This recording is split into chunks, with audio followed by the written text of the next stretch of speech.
You can always tell what my lectures are for my students based on what my inspiration for my social media is for that day. So we've been filming behavior loops today, and what that is. And one of the most fascinating things about dogs is how they pattern behavior, and good and bad.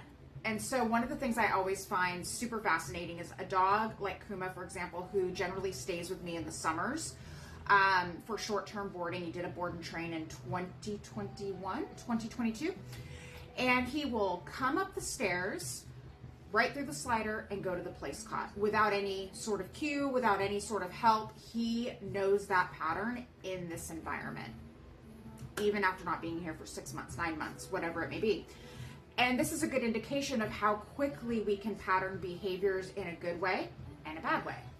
So, I mean, that is just a great indication of we have to be incredibly intentional about what we show our dogs and what we reward. And remember, reward is not always food, it's not always toy. It could be sniffing, it could be freedom, it can be affection. Like, the list goes on because the dog determines what's rewarding in that particular situation. But how quickly we can pattern something we don't want just as quickly as we pattern something we do want. But what this also is a great indication of how those patterns stick.